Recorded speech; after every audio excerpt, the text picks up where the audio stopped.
Welcome to day 3 of Alien Event and Biomed Expo. I was told there might be some aliens here, but strangely I'm feeling like the only one right now. Anyway, my name is Hans Dietrich. I'm a graphic designer by nature. I do a lot of research into esoteric mysteries, ancient civilizations and sites, as well as the occult symbology found in corporate logos, as well as media and marketing materials and movies. Today I'm going to be talking about my research into Buddhist cultural mysticism, its connection to Sirius, the Sirius connection to Mount Meru, the 4 gifts of Sirius, as well as the 3 ascended masters of Sirius, and their connection to the Dropa legends and lore, where I'm connecting the ancient secrets of Bhutan, China, Nepal, Tibet, and Sirius. A little bit about me. I grew up in Kathmandu, Nepal from the age of 4 until I graduated from high school off and on. Wow. While living there, my sister and I had some pretty amazing adventures. One of them included going up into the village group where my father did his doctoral dissertation, where my sister and I were the guests of honor during the Desai Harvest Fall Festival, which is taking place right about now. And in the village, as the guests of honor, the shaman of the village introduced us to a little bit of cultural shamanism through magic and sorcery, and they slaughtered a buffalo in our honor. Living in Nepal, I was immersed a lot in the epic tales of the 18-day war, the Mahabharata, which depicts flying palaces and smaller ships called vimanas, as well as guided weaponry, AI, and automatons or organic automaton and AI beings, as well as the atomic devastation of the Brahmastra weapons that were used during this epic tale. And there's a little bit of a controversy around this because Western Vedic philosophers will say that the story took place about 6,000 years ago, but true Vedic astrologers say that it could have taken place between 40,000 to 400,000 years ago. Okay. I was also very enthralled with the enigmatic Yeti of the region, which wanders through the Himalayas and other mountains of the region into central Tibet and central China, where it's known as the Yeren, and then into Bhutan, where it's known as the Megoi. Of note, when my father taught at Washington State University, his office was right next to the famed Bigfoot expert Grover Krantz. And when he was teaching in Bhutan in the late 90s, where he rented his flat in Far Eastern Bhutan, is literally across the street from the front entrance of the Sakteng Wildlife Preserve, which they call the Wildlife Preserve for the Megoi. And so, after I graduated high school, I got into graphic design and multimedia, and I ended up back in Nepal in 1998 to do a 6-month internship while waiting special access permission for 2 months of study for my thesis in Bhutan. And during this time, Bhutan was incredibly difficult to get into. They only allowed about 2,000 tourists per year. And depending on the season, it would cost anywhere from $300 a day to $600 a day for your visa. They limited you to very limited access where you could go for a 10-day course. And this, of course, didn't include room, board, transportation. And so they kept Bhutan very sacred and very limited. But I got access to do 2 months of intensive study in some of the most remote Lakongs and Zongs, which are Bhutanese monasteries that hold some of the oldest Buddhist artwork in the world that remains. I was assigned a teacher and, I was assigned a teacher and a translator named Tashila, and he ended up showing me a lot of the ancient art as well as some of the newer art, which is depicted on the lower left that some of the students were doing at the time in Bhutan. And he took me into many different rooms in some of the monasteries and showed me some of the most amazing history and artwork there, which gets into some of my studies. So in the Jakar Zong, he took me into the first room, which was this black room of sorcery and magic. On the walls were depicted demons devouring humans, forbidden sexual acts, as well as magical items, Mount Meru, and even some of the ascended Tulku masters. And in a second room, I learned more about the meditator and the ascended masters, which got me into a little bit more of my studies around Sirius. And so I learned a lot about Shiva. Shiva is usually depicted as a Hindu deity, right, but because he lived on Mount Kailash, he was also known as a Tibetan deity as well. And so then we also have Milarepa and Siddhartha. Siddhartha is also known as Sakyamuni. And we are told in the West that Siddhartha was the first Buddha, but in actuality, he was most likely a reincarnate or a thousandth reincarnate of the original Great Buddha. This also then took me into my studies of the three ascended masters of Sirius, which are Drakpa Gyaltsen, Mahamad Gyalgyana, and Gadgad Savara. However, one day, while walking the streets of Bumtong in Bhutan, I came across this character, and he seemed very out of place and very out of time. He's wearing his leather gear and his incredibly strange felted wool spider cap. And so I asked Tashila, I'm like, who is this guy? What is his story? So he took me into a third room in the Jakarzong, where on the wall, probably about the size of the wall of this room, was a depiction of the first Druk Gyalpo, which is the cloud dragon king of Bhutan, named Urgen Wanchu. And in his Drukpa name, he's known as Debnog Po, and the Nog is interesting because it's a serpent deity where the body of the person is a snake and the top of the person is a human. And so Debnog Po roughly translates to the flying serpent god, or the flying serpent king. And in the depiction, in the far right corner, is a depiction of one of these Drukpa people. He's wearing his leather gear, his spider cap, and he's holding in his hand the singing bowl and the Sintamani stone. And these are two of the four magical gifts that supposedly had come from Sirius. And so that took me into who are the Drukpa people of Bhutan. And so they're very short in stature. They're only about 4 foot tall at best. They wear this weird leather skin that they walk around and basically migrate with. They wear their spider caps. They have an orangish brown skin and incredibly rich blue eyes, which is very, very rare for this region. Blue eyes don't exist in Chinese culture. They don't exist in Tibetan culture. They don't exist in Nepalese or Bhutanese culture. So where the blue eyes come from with these people is quite a mystery. And as you can see, my mom here on the right, whoops. Do you know where She's ascending. the leather skin? So they just, it's What tan is it? leather. It's usually goat. Okay, good. Goat skin or Stomach. buffalo, yeah.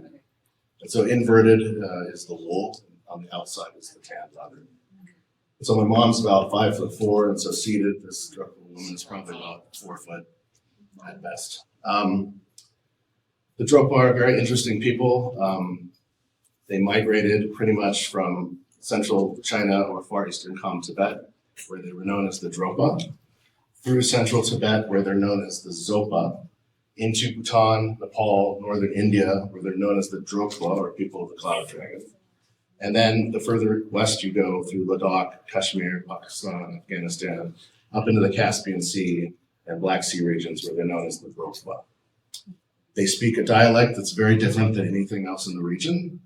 It predates Tibetan, Nepalese, Hindi, and even Sanskrit, which is about from 4000 BC. And the language they speak is called Shina. And the subdialect of it is Shina Brokskat, Brokat, or Minarskat. And this is kind of a depiction of what the languages of the region look like. And so in the upper right, we have the Kham Tibetan language. On the upper left, we have Chinese and Proto-Chinese glyphs. We have Tibetan glyphs, we have Sanskrit in the middle, and in the bottom right, we have this Shina language. And what's interesting about the Drukpa is early on, they were instrumental with basically establishing the kingdom of Bhutan. They brought a very rare form of Buddhist practice to Bhutan, which is called Nyingmapa Buddhism. And it's full of sorcery and magic, demons, levitation, all sorts of amazing things that you don't really find in a lot of the regular Buddhist practice. And they were also instrumental in translating Sanskrit, middle language on the right, into Tibetan and Hindi. This led me into the studies of what Mount Meru is, and Shambhala, and 4 gifts from Sirius. And so Mount Meru is a very physical mountain. It exists in northwestern Tibet, near the border of Ladakh. However, in Buddhist practice, it's also considered a dimensional portal. And so it stems from the base chakra of the earth, in the sacred city of Shambhala, and then it goes through multiple inhabited dimensional worlds that are stacked in 7 major dimensions to the crown chakra, or the summit of the mountain. And from the crown chakra or summit of the mountain, it then is said that it extends to the brightest star that rises in the east, the star of Sirius, through a rainbow bridge. And as we know through Norse mythology, the city of Asgard is connected to the other realms through a rainbow bridge called Bifrost. And in this philosophy, the rainbow bridge could also be a metaphor of sorts for the Milky Way in the night sky, which in the Himalayas and the high altitudes, you would see as a beautiful rainbow of stars stretching from the tops of the mountains all the way across to the other horizon. Tashila then taught me about 4 gifts that supposedly came from Sirius about 20,000 years ago. They arrived in a box, were brought down from the summit of the mountain, and eventually stored in the sacred city of Shambhala for safekeeping. The first item in the box is known as the Sintamani stone, and it's a piece of a fragmented meteorite from Sirius. It's known as the luck stone, the wish-fulfilling gem, or the dream stone. And what's fascinating about it is it grants its possessor almost near immortality and prosperity in life. The second item in the box is known as the Vajra Dorje, and it's a lightning bolt, and it depicts the 4 elements, the 4 winds, or the 4 cardinal directions, and was a foundational pillar for Vajrayana Buddhism. The third item in the box is known as Buddha's singing bowl, and when it's oscillated, it creates an oscillation that brings the practicing meditator into a state of transcendental enlightenment. And the fourth item in the box is known as the Om Mani stone. And it's a circular disc stone that has the mantra Om Mani Padme Hum engraved upon it. And again, practicing meditators will repeat Om Mani Padme Hum again and again and again, which helps bring their mental state also into a transcendental state of enlightenment in their meditation practice. And what's interesting about Om Mani Padme Hum is it directly translates to the jewel within the lotus. And so if the lotus is the crown chakra, the jewel within the lotus is your pineal gland, the seat of consciousness. And as we know, both the lotus flower itself and the pineal gland both synthesize small amounts of DMT. And so for an initiated meditator or practitioner, they would then be able to channel that into more of a transcendental state of mind while they're meditating. And so the Sintamani stone is the most revered out of all of them. It's been sought after by empires, religions, and mystics alike. It's depicted here on the left in Leonardo da Vinci's Salvator Mundi, his depiction of Jesus as the Philosopher's Stone or the Holy Grail. In Islam, it's depicted as the Kaaba stone, which is found in Mecca. And the Kaaba stone is said to be a piece of meteorite that fell from Sirius during the Hajj, which is the period of time that takes place basically between early July and early August. And it's when Muslims will come to Mecca for their pilgrimage. They circle around the Kaaba building, which is a black cube square, and on the eastern corner facing its mirror on the horizon is the Kaaba stone, and it sits within a silver yoni. So this is fascinating that we have Sirius symbology, we have goddess symbology, and then we have Saturnian symbology with the black cube. For Buddhists, it resides in the city of Shambhala with the great Buddha, the king of the world, the leader of the Brotherhood of Light and the Great Light Brotherhood. And in China, it's depicted as the luck stone underneath the paws of the great Fu dogs that guard the forbidden city of China. And it's wrapped in the flower of life symbology and is known as the luck stone. It even finds its way into Hollywood in the movie Wonder Woman 1984 as the Dream Stone.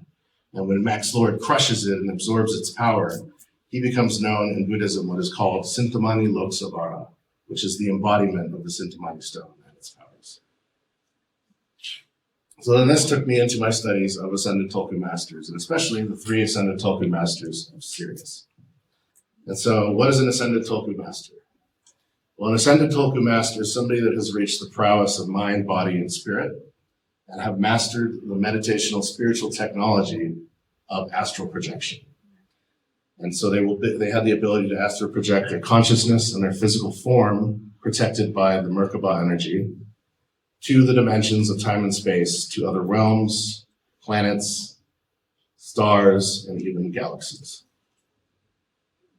We find depictions of ascended masters and especially astral projection also in the movies. I like to do a lot of movie references because it helps bring people into today's aspect of how these things are being portrayed. And so in the movie Doctor Strange, we have the Tulku Master of the Ascended Ancient One force pushing Stephen Strange's astral form out of his body, and in a blink of an eye, taking him through the dimensions of time and space, through the multiverse, showing him the horrors and wonders of both, and then bringing him back into his body almost instantly because he is not initiated to be in these realms. We also see a depiction of astral projection in Star Wars: The Last Jedi, where we have Luke Skywalker astral projecting himself from the planet of Ahch-To to the planet of Crate, where he's there trying to confront his nephew Kylo Ren one last time. And although this depletes his energy, we don't actually see Luke dying. We see him staring into the twin setting suns of Ahch-To before his body disappears and his cloak lands on the projection platform that he was sitting on. And this is not just a Buddhist concept, but it also ends up in ancient Kemet, where they had no real concept for death. And so basically in the Cometian thought, you would go through the 4 phases of the sun in your life, from adolescence all the way to enlightenment, which was considered Aten, the 4th phase of the sun. And when you were ready to west, which is what they call death, was westing, you would then follow the sun over the horizon into darkness, into Amun, the hidden sun, only to be reborn again as a light body. We see that depiction at the end of Return of the Jedi when Anakin, Yoda, and Obi-Wan return as light bodies. We also see depictions of the Merkaba and the Merkaba energy in movies. And so in the movie The Fountain, we have a depiction of Tommy, who in the past as a conquistador he finds the Fountain of Youth and the Tree of Life, and he drinks the sap of the Tree of Life and has a physical death.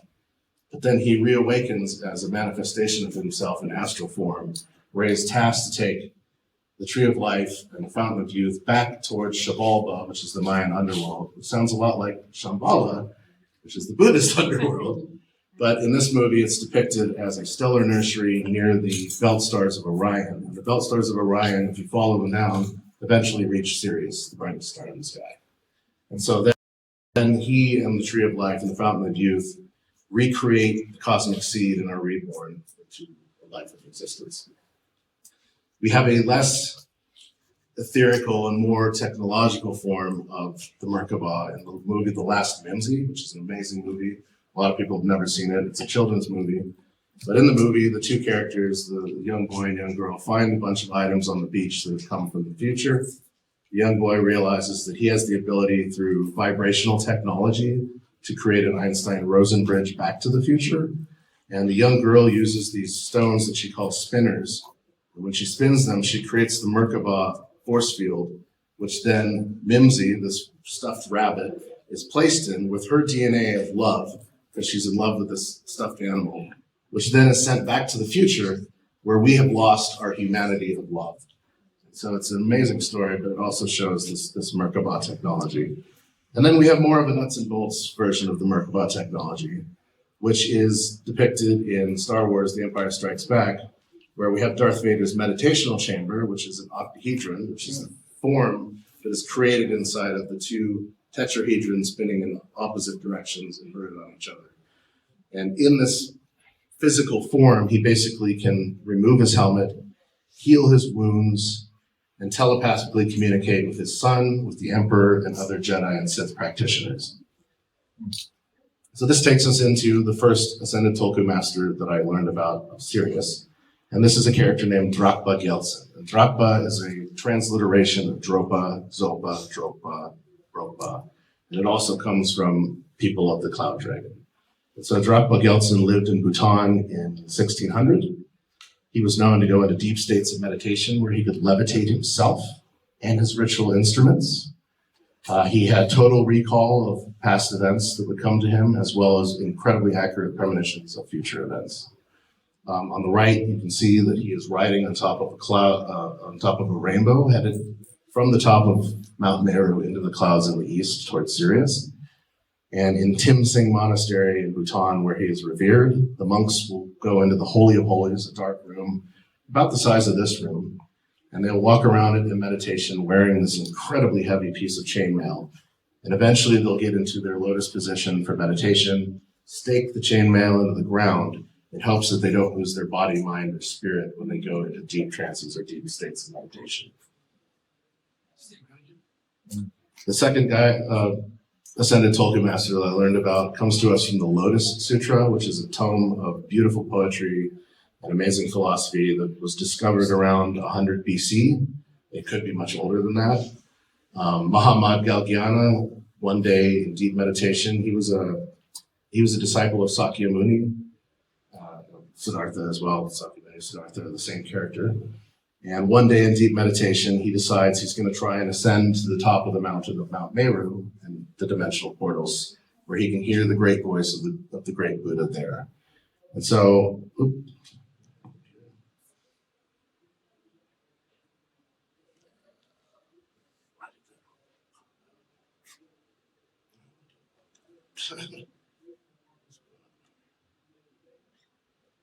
okay. So while he is meditating at the top of Mount Meru and he hears the great voice of the Buddha, he asks, "Can I be granted permission to travel across the dimensions of time to the realm of Sirius?"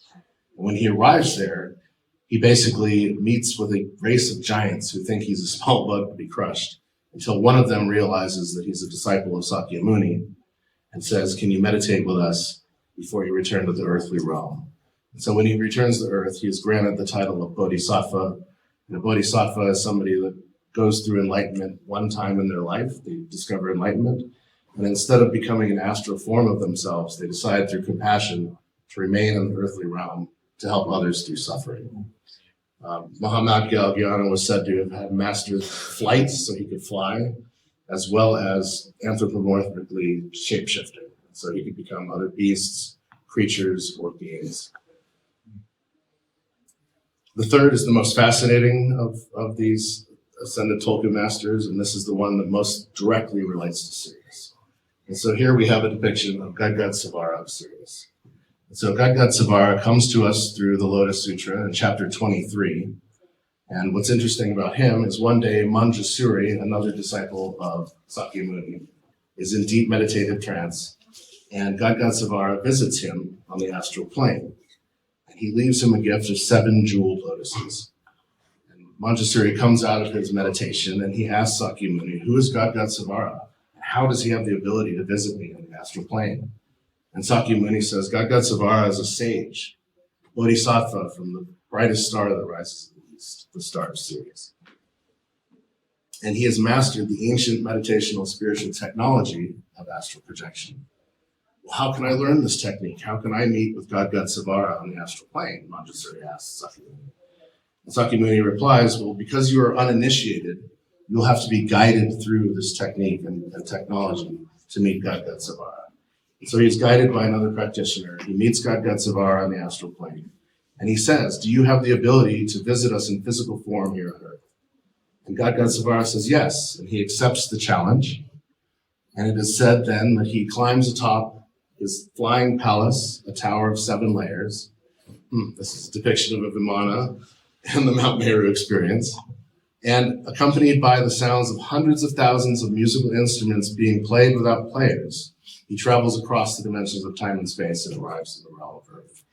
He descends from the clouds, descends from his tall palace, and he is depicted as being short in stature. He has yellow, golden, glowing skin, and blue eyes as blue as blue jeweled lotuses. He blesses Sakyamuni, he blesses Manjusri and his disciples, and he says, "Earth is such a beautiful place, unlike the realm where I come from in Sirius, the Saha or mundane realm, which is basically destroyed by an ancient war and left as mud, filth, rocks, and mountains." He then meditates with everybody, bids them farewell, again ascends atop his tall flying palace, and once again accompanied by the sounds of hundreds of thousands of musical instruments being played without players, he descends or transverses across the dimensions of time and space back to the realm of Sirius.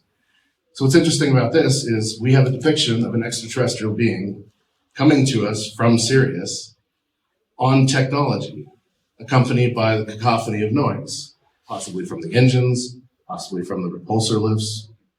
But it's fascinating that we have this depiction in the Lotus Sutra. And this is not unsimilar to what we see in Solo, a Star Wars story, where Dryden Voss's tower ship is also depicted as a tower of 7 layers, and it's accompanied by the sounds of cacophony of noise as it comes down through the clouds. And so this brings me into the crossover into the legends and lore of the Dropa. Who are the Dropa? Well, many years later, I'm in my design field, And about 3 years ago, a good friend of mine, a fellow researcher named Johnny Enoch, challenges me to do more research into the Drupa stones and Drupa people, knowing some of my background growing up in Nepal and dealing with Buddhist cultural mysticism and the connection to Sirius. And so the Drupa are also said to have come here from Sirius. And so I started doing research into this and looking at every documentary series I could find, every video that was online, every blog post, every article. And I started realizing that the story of the Drupa was very thin and was told over and over and over again as the same story. And so I decided to figure out, where did this story actually come from and why is everybody repeating it verbatim? And so what's interesting about that is it came out of a documentary series from 2004 called The UFO Files, starring UFO researcher David Sereda, Richard Dolan, and Hartwig Hausdorff, who wrote The Chinese Roswell, which is a very fascinating book. And it depicts the story of the Drupa, which supposedly came out of the 1930s. And so in 1938, cultural archaeologist Chipu Te and his team are exploring the caves in the remote region of Bayan Khar Ula mountain ranges around Bayan Har Shan, which is close to where the Yangtze and Yalong rivers start. It's also very close to where the Shangxing Dui culture is located, as well as where the great Chinese pyramids and terracotta warriors are located. And what's interesting about the caves in this region is, much like the caves found in Dolpo and Mustang in Nepal, they've been occupied for many, many years. And in 1938, the Bayan Khar Ula was considered far eastern Han Tibet, but after the Chinese invasion of Tibet in 1950, it became central China. And so what's interesting about the caves of this region is a lot of petroglyphs have been found in these caves, a lot of manuscripts and cultural artifacts have been found in these caves, as well as mummified remains like the Tara mummies, which are over 4,000 years old, and expertly preserved by the arid elevation of this region. They also have this oranger skin, blue eyes, and auburn hair. And what's fascinating also is in this region, they found one cave that stuck out from all the others.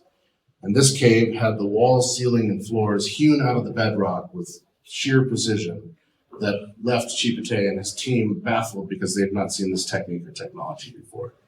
And this is not unlike the caves you find in the Sacred Valley of Peru. This is my friend Brian Forrester, a fellow researcher as well. And this is a cave called Napa Iglesia. It's way up in the mountains off the beaten path in the middle of nowhere. In the back of this cave is this flat wall that's cut out of the bedrock. It has a tolerance of 1/1000th of an inch. All the corners are 90 degrees, and set into it is a false door that relieves 3 different layers. Nobody knows how this is made because the human hand is not this accurate. So some sort of mechanized tool would have to have been used. And at what point in time, we don't know. And in India, we find similar caves like the Barbara caves, which is cut completely out of the bedrock with incredible tolerance and precision, including a complete half-circle dome of the ceiling, which is unheard of, and nobody knows how these were made either. And this is in Bihar, India. And so in the cave in particular, they find petroglyphs on the wall depicting the sun, the moon, Canis Major and Sirius, and a star path going from the stars to a local mountain range. Toward the back of the cave, they find a burial of row upon row of skeletal and mummified remains, all of them being of humanoids that are about 4 foot tall in height. Mummified remains show that they have this orangish leathered skin and the remnants of blue eyes and slightly elongated skulls. However, Hartwig Hausdorff in the documentary calls them large and clumsy heads. Amongst items in the cave, they find a disc, a circular disc about 1 foot in diameter, something similar to this. This is a Chinese disc. It has ancient Chinese petroglyphs on it as well. But the disc that they find in particular is similar to this and has a circular hole in the center, but spiraling out from the hole in the center is said to be 2 lines of glyphic writing that was foreign or alien to the archaeologists in his team. They then they then do more excavation at the back of the cave, and they discover 716 other discs. And so they collect some of the discs, some of the organic materials, and they take them back to the Beijing Academy of Sciences and Prehistory for further research. In 1958, another professor at the Academy of Sciences cracks the code. His name is Sung Nui, and he cracks the code on the disk and deciphers what is said on the disk and tells all of his colleagues that it tells the story of a group of extraterrestrial humanoids named the Dropa who arrived on Earth 12,000 years ago from Sirius, crash their ship. They don't have the ability to call for help. They can't repair their ship. And so eventually they have to interbreed and intermix with the local Ham Chinese culture of the region. Eventually, Sung Nui is ridiculed by his peers, and he immigrates to Japan, they say in the storyline, but in my research, I feel that he immigrated to Vietnam, and we'll get into that. One of the discs during this time in the early 60s ends up in the Soviet Union for further testing. They do mineralogical tests on it, as well as quantum harmonic oscillation testing. And in the mineralogical tests, they discover that the disc is made out of jadeite. The disc I have here is made out of jade, which is a softer, soapier crystal. But jadeite is a granite that has jade infusion within its matrix, as well as being infused with cobalt and mercury. And so when you put jade under, or jadeite or granite under extreme pressure, it will create a piezoelectric effect, which the cobalt and mercury then would hold like a charge, similar to your cell phone battery or the Teslas you see driving around town, or even how solid-state hard drives record information. They then did harmonic oscillation testing on this. In the documentary, they say, oh, they put it on a turntable, tried to play it. But in reality, what they would have done was hook it up to electrodes and see if there was any sort of harmonic oscillation pulsing through it. And they realized that there was a harmonic pulse that had been pulsing through it as if it had been around massive amounts of electricity at some point in time. What happened to the disc going forward from this, nobody really knows. In 1966, Mao launched his Cultural Revolution, which destroyed a lot of China's prehistory. Much of it ended up in, what was remained ended up in private collections or was smuggled out of China. And after Mao died in 1976, some of it started coming back out into the museums.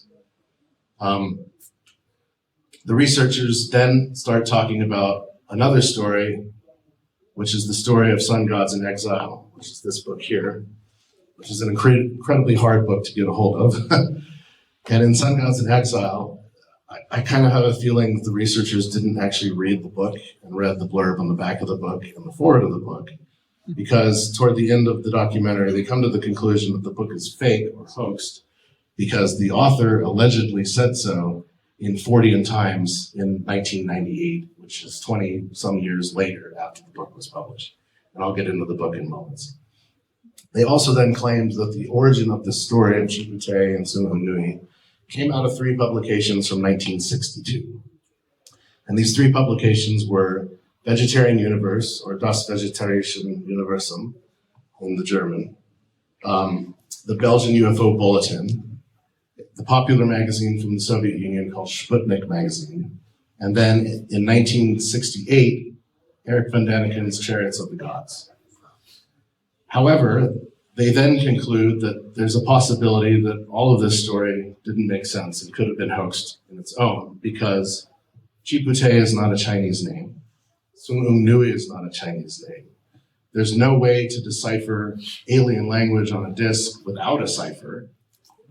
The Beijing Academy of Sciences does not exist, and therefore the Dropa people and Dropa stones possibly don't exist either, despite how much they look like Chinese bidiscs, which are enigmatic. Nobody really knows what they're used for, and a lot of them, like the Dropa stones, were blank. There's nothing written on them. Some of them have glyphic writing, but most of them don't. And so I started to go, there's some anomalies here. I want to find out more about this. I'm going to look for the original source and articles of this storyline. And so I looked high and low for Vegetarian Universe from 1962, the Belgian UFO Bulletin from 1962, and Sputnik magazine from 1962. And in my research, I have not been able to find any article, or any publication of Vegetarian Universe, the Belgian UFO Bulletin. And although Sputnik magazine is very popular and they have a vast archive online, from 1962, I've not been able to find a publication then either that talked about the Dropa stones. And even more ironically, it doesn't appear in Chariots of the Gods either. And so I started looking at this going, either this is incredibly bad research, or misdirection, or a bit of both. And as we all know in the UFO field, it's usually a bit of both. There's always bad misdirection and bad research. And so I just didn't want to give up there. And so I kept looking and I kept looking. And so I eventually came across a very short run periodical from Germany called UFO Nachrichten. It came out in 1964, and it had this article on the Dropa in it. And what's interesting about it is at the beginning of the article, highlighted in red up there, it talks about the article coming from Vegetarian Universe, but it doesn't give an edition and it doesn't give a publication date. And so there's no way to research that claim. The rest of the article goes on to talk about Chipute and his team discovering the cave, the people, and the stones, and then eventually getting to the Beijing Academy of Sciences, where Sun Nui cracks the code and translates what's on the disc and states that 12,000 years ago, a group of extraterrestrial humanoid Dropa came to Earth from Sirius and crashed their ship, ended up not being able to call home or fix it, and had to intermingle and intermix and thus interbreed with, in this story, the Kham Rase, which are the Kham Tibetans. But in the original documentary, they say the Ham Chinese. And so I started looking into the Ham Chinese and the Kham Tibetans, and I have not been able to find a cultural group in China called the Ham. There's the Han Dynasty, but there's no group called the Ham.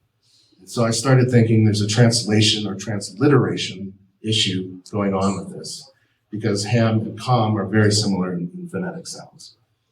It then goes on to actually depict what was on the discs, and I firmly believe that the discs are not from an alien language because of how the translation from the disc is written. It's written from the eyes of the observer, not from the eyes of the crashed beings.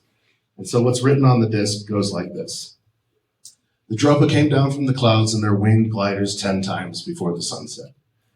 The local men, women, and children hid in the caves and eventually learned this time the Dropa came with peaceful intentions. And so this is interesting because it's not talking about a singular craft. It's talking about winged gliders coming multiple times. And so these could either be escape pods or exploration vehicles. And what's even fascinating is it says this time, and this time implies that the Dropa had come before. So I wasn't quite satisfied with this research either, and I wanted more. And so I kept going through the vast archives of Sputnik magazine, and eventually I came across a 1967 periodical of Sputnik magazine from June that had been translated into French. And basically, the French says des visiteurs du cosmos, or the cosmic visitors. And in the article that is translated here, it literally verbatim gives the same article that came out of UFO Nachrichten, or the UFO Bulletin, which I believe is the origin of the Belgian UFO Bulletin, primarily because Belgium and Germany both speak the Germanic language. And it goes through and it says it came out of Vegetarian Universe. It talks about Chipute and his findings. It talks about Sun Nui and his findings. And then it goes into the translation. And then it talks about how the stones ended up in the Soviet Union.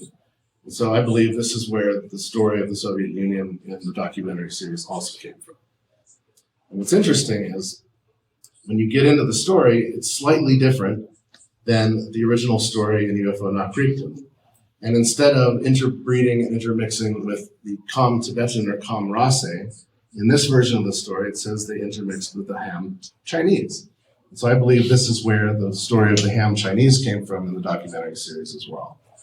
But the translation on the disc is also slightly different. And it goes like this. The Dropa came down from the clouds in their craft. Craft could be either multiple or singular. 10 times before the sunset, the local men, women, and children hid in the caves. And so they flipped this part of the story. So instead of the vehicles coming down 10 times, the villagers hid in the caves 10 times. But it also says that this time the Dropa came with peaceful intention. And so I have this interesting idea that the Dropa had come before. And so this dovetails into a separate storyline. But looking at these two stories back to back, and going back into the transliteration issue, the transliteration filter that we saw earlier with the Dropa becoming the Zopa, becoming the Dropa, becoming the Bropa, I started thinking, maybe there is a translation or transliteration issue here. Because you have a story coming from China, being translated into German, from German to English, from German to Russian, from Russian to French, from French to English.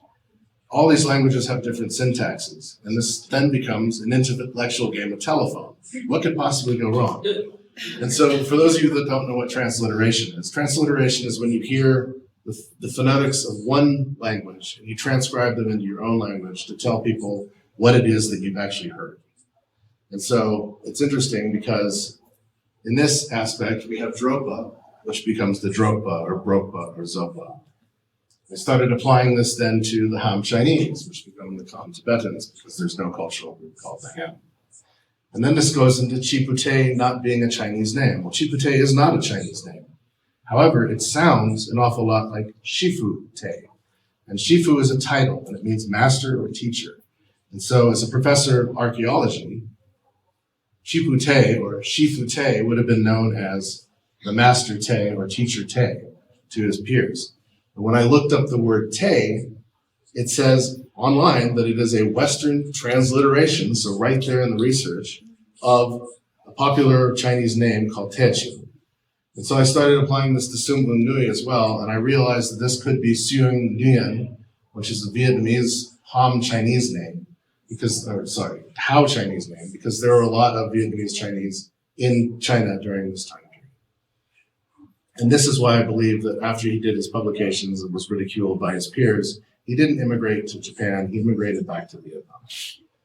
And so this gets to the next reason as to why possibly the story was hoaxed. I'm skeptical about that the Beijing Academy of Sciences doesn't exist. Well, if you're looking for it today, it doesn't exist. Why? Because in 1949, it was reestablished as the Chinese Academy of Sciences in Beijing, where the Department of Prehistory would have been located. And so the story coming out of the documentary and the story that you see online, it seems like very little research was actually done into this, where you could just scratch the surface as I have done and get a little bit deeper into the story and realize that there's more realistic aspects of this than just dismissing it as a hoax. And so then this goes into Sun Gods in Exile, which again is an incredibly difficult book to get a hold of. I've read the book several times over and over again. And there are many, many cultural aspects in this book that unless you were immersed in Tibetan or especially Bhutanese culture during the 1940s when the book is supposed to take place, or even the 1970s when it was published or republished as the memoirs of Dr. Carl Robin Evans, you would have had to immerse yourself in the Bhutanese and Buddhist cultures of the region because these countries were next to impossible to get into. And some of the knowledge in this book would not have been known to the general scholar of this time. The book is fascinating. It tells the story of Dr. Carl Robin Evans, which the people in the documentary series literally call Carol Robin Evans, despite the obvious Germanic spelling of his name. And it gets into the storyline of the Dropa and this disc replication called the Lolodov plate. And skeptics of the story call both the Lolodov plate a bit of a hoax and the artistic drawing representation of the Dropa headmaster and his wife and their costuming to not be real, which goes into the story of why the documentary researchers thought this also might be a hoax. So let's get into the story of Sun Gods in Exile, because as I said, most people have never read this book. So it basically tells the story of Dr. Carl Robin Evans in the 1940s, meeting up with his friend, Professor Lolodov, who was a Polish professor, who has just returned from Missouri, India, which is up in the Himalayan foothills next to Tibet. And he has purchased off of a group of nomadic people he calls the Zopa, a disc, a plate of sorts. And what's depicted on the plate is a central sun, a squirrel, glyphic writing, a yoni or vesica piscis, more glyphic writing, a naked humanoid, what looks to be either sperm penetrating an egg, octopus or spider creatures, and then a lizard or chameleon, which would represent shape-shifting. And both men think, oh my goodness, this could be a fertility disc from an ancient culture.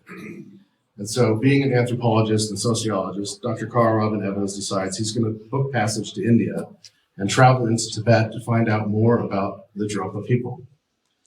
And so he books passage to India and hires a porter and guides to take him up over the Himalayas into the Tibet plateau.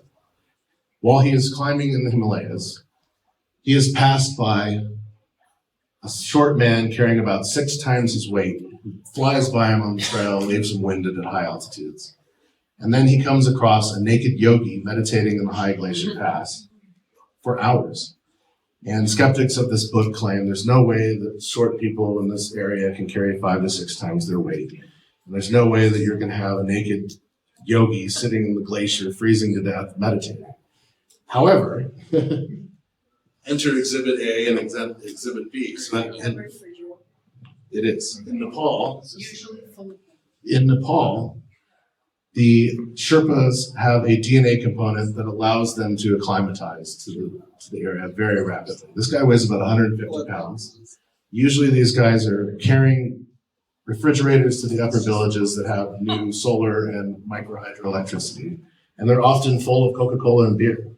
So this refrigerator would weigh about 600 plus pounds. And this guy will pass you on the trail wearing flip-flops, chain smoking, and leave you dusted as a trekker returns the trail. Brad can attest to this, he's seen it. Yeah. And then on the right, we have the Iceman, Wim Hof. And what's interesting about Wim Hof is he has mastered the Buddhist inner fire, and he can meditate in the glaciers of the Alps or in the freezing cold glacier waters for hours and get into meditative breath without freezing to death. And we learn about this story coming out of Captain Cook, where he goes down around the southern peninsula of Australia into Tasmania, where he discovers the Tasmanians. And Tasmania is in the South Arctic seas, and it is a subarctic zone. And here he is bundled up for the South Pole, and he's looking at this naked tribe of cannibals on the island who have not mastered fire, wondering how these people are surviving, because they also have mastered the inner Buddhist fire. And so eventually, Evans makes it into Lhasa. These are depictions of Lhasa from around 1947. Very beautiful. He hires another guide and porters to take him to the Valley of the Dropa, way across the Tibet Plateau into far eastern Kham Tibet, the Bayankar Ula Bayan region. And when they get to the Valley of the Dropa, his porter and his guide abandon him for fear of their life. And so he then has to convince the short-armed Dropa guards that he comes with peaceful intentions. He wishes to meet the headmaster of the village and learn more about the Dropa history. And so this is where we get depictions of what the Dropa in the village look like that skeptics say could not be possible because of the headgear and the costuming that they're wearing. And so on the left is what they're depicted as in the book. I believe their names are transliterated. So Hupala, the leader of the village, his name actually is Champala, and his wife Yishila would be, or Vizsla would be Yishila, which are both Tibetan names at the time. And the costuming is very accurate. They wear this folded silk woolen gown called a chuba. The men will braid their hair behind them, and the women, depending on their status, will braid their hair up into this incredibly bizarre satellite structure, very similar to what we see in the artistic depictions in the book. And so to lay the skeptics at rest, these are actually very plausible uniforms and costumes of the time. And going back to the movies, we see Mongolian and Kham Tibetan costuming ending up in The Phantom Menace, where Queen Amidala is literally wearing a Kham Tibetan and Mongolian gown when she confronts the Galactic Senate to plead for the help of Naboo. Evans is then introduced to a young translator. Her name is Lurin Law, or Lurin, and she introduces him. She translates the language and teaches him the Dropa language. And interestingly, the Dropa language, like Shina, it's a gendered language. It has both a male and female form, similar to Spanish or Thai, and it also has a hierarchy. So there's a child's tongue of the language, there's a common tongue of the language, and then there's a royal or upper caste tongue of the language. And so this is very similar to this language Shina that comes out of this exact area of Kham Tibet. He is then introduced to the true leader of the village, which is the matriarch, who introduces him to one of the noblemen named Lorgan Law, who then decides, okay, I'm going to tell Carl Evans the history of the Dropa. And it goes something like this. Around 22,000 BC, the civilizations of Sirius are involved in a cosmic war. After several years of the cosmic war, one of the main inhabited moons of the planets is bombarded by atomic technology and laid to waste and left as mud, filth, rocks, and mountains. Almost the same description that Gadgad Savara gives in the Lotus Sutra of where he comes from around Sirius. The scientists of the time band together and decide to create great generational arcs or generational sleeper ships so they then can discover nearby stars and planetary systems that might be inhabitable and therefore they can colonize. About 1040 or 10,500 BC or 12,000 years ago, the Dropa generational ship comes to Earth. And this is where the 12,000 year timeline comes from. And they realize that Earth is very similar to one of the planets that they come from around Sirius, except our sun is much younger and much smaller, and so the gravity is very different. And so they then decide to send to the planet exploration vehicles to collect water, mineral, air, plant, and animal samples to take back to Sirius for further scientific study. While they're on the planet's surface, they're attacked by the primitive humans of the time. We've just come out of the Ice Age, we've just come out of the Younger Dryas and the Holocene impact comet event. And so a lot of humanity had been wiped out and we literally were sent back to the Stone Age. And so these people attack the Dropa. Many of the Dropa are killed, many of them are injured, many of the humans are killed. Some of the humans then are put on ice to take back to Sirius for further analysis. And some of the Dropa decide to stay behind because they're too injured to make the trip back. And a few of the young warriors decide to have their ways with the beautiful women of Earth, have forced sex, and then travel back to Sirius with their craft. And this seems to be something that comes up again and again and again in UFO studies. Is this, the gods come and breed with the humans. And so they get back to Sirius, the scientists go through the materials, and they start realizing that the humanoids on this craft that they had brought back have genetic markers and genetic characteristics similar to themselves, and therefore could be genetic cousins. And after reading through the flight logs and the materials of what was brought back, they realized that there could be a human Dropa hybrid population living on Earth. And so they then dispatch a smaller, faster generational ship to Earth, which arrives here in 1040 AD. They get into the atmosphere. They send out a satellite in polar orbit, which is very similar to the Black Knight satellite. But in the 1970s, when this book was published, the Black Knight satellite had not been discovered, nor had the polar orbit of it.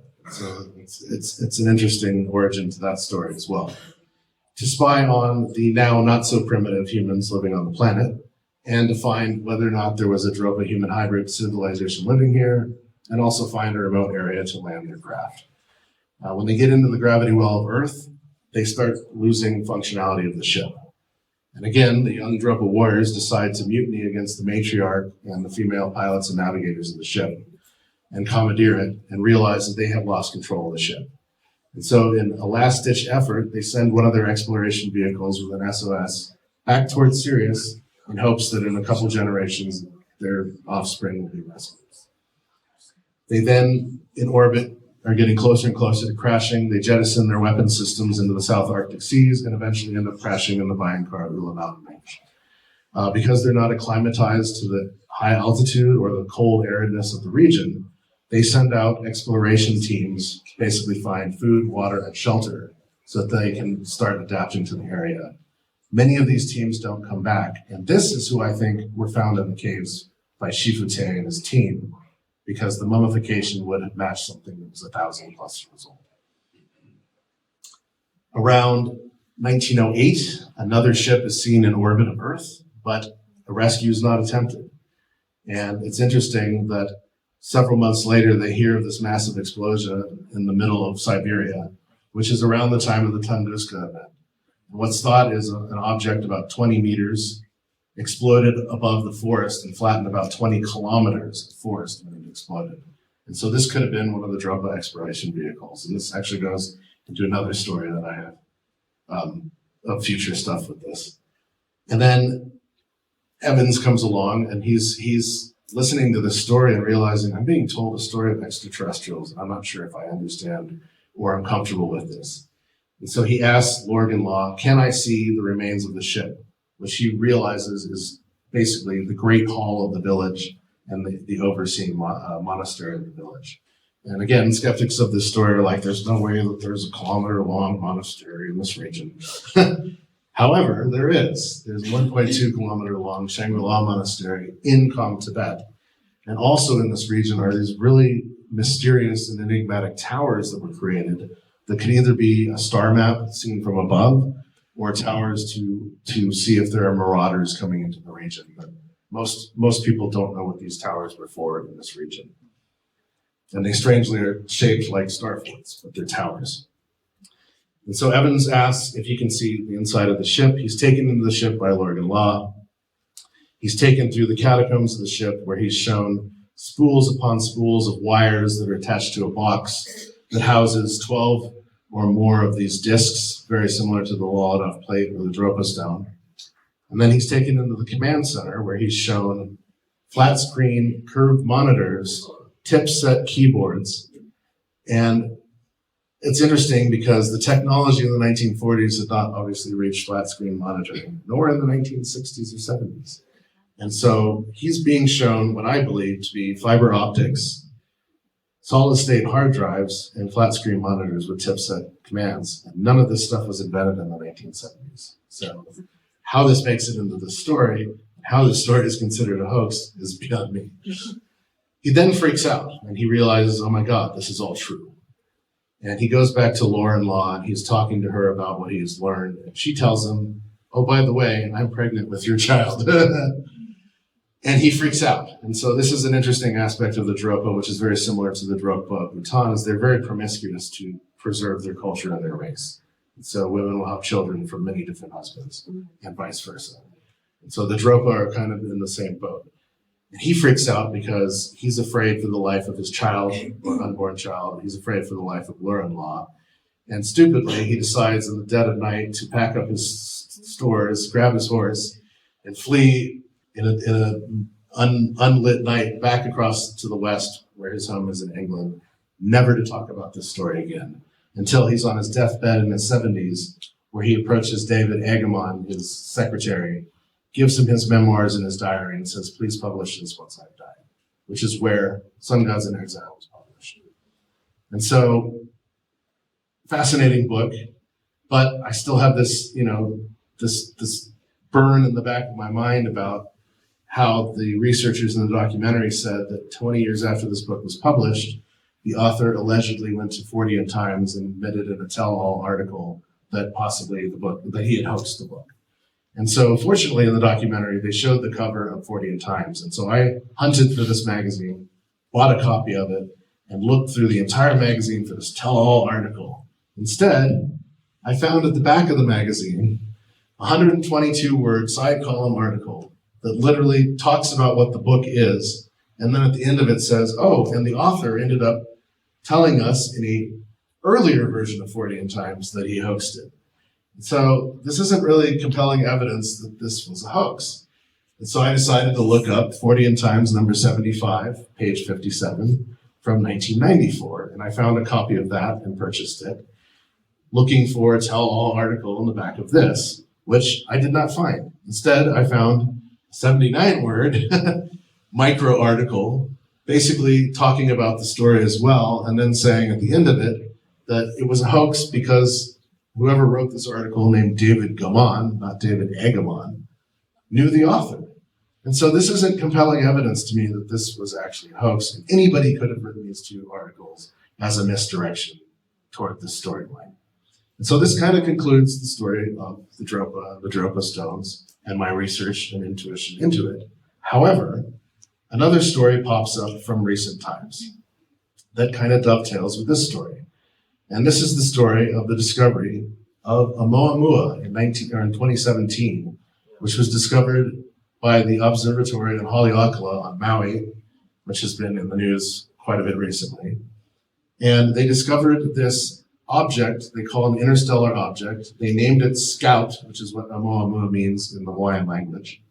And it's spinning end over end at a very high velocity.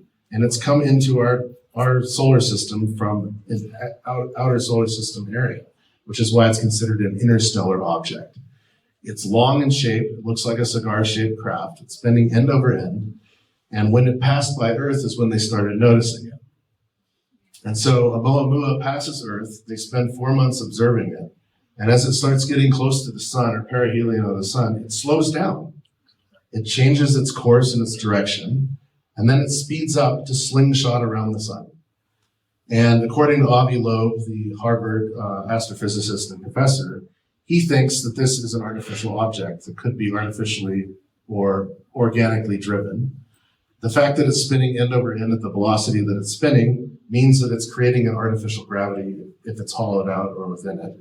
And the fact that it slows down, changes its trajectory, and speeds up to slingshot around the sun to go into another part of the galaxy is also suspicious because meteorites and asteroids don't do this. And so the question is, what is Oumuamua? Is it a Dropa craft coming here from Sirius or another star system? So I started looking more into Oumuamua, and in 2018, a year after it was discovered in Astronomy magazine, interstellar asteroid Oumuamua came from a binary star system. Well, as we all know, Sirius is a binary star system. And so there's a good possibility that this was a Dropa craft coming through the region, scouting for other planets that were inhabitable that they could colonize. And so even more fascinating than this is in 2021, in September, so 2 years ago, the Chinese government released information that they want to build a mega generational sleeper ship in our atmosphere for scientific research, interplanetary exploration, and eventually interstellar exploration. And so it really begs the question, when the Chinese invaded Tibet in the 1950s, what did they find in the Bayan Carbonite? What did they take out of there? What have they been reverse engineering for the last 73 years? And that is the end of my lecture. Oh. Appreciate it.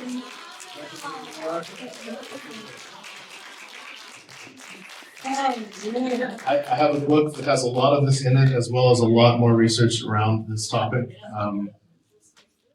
But this is the primary of my research. And so I'll be selling copies of a lot in the exhibit hall, and I'll sign them for you if you want, and we can answer any questions about the Dropa that you need. Thank you. Thank you, Mr. Teacher.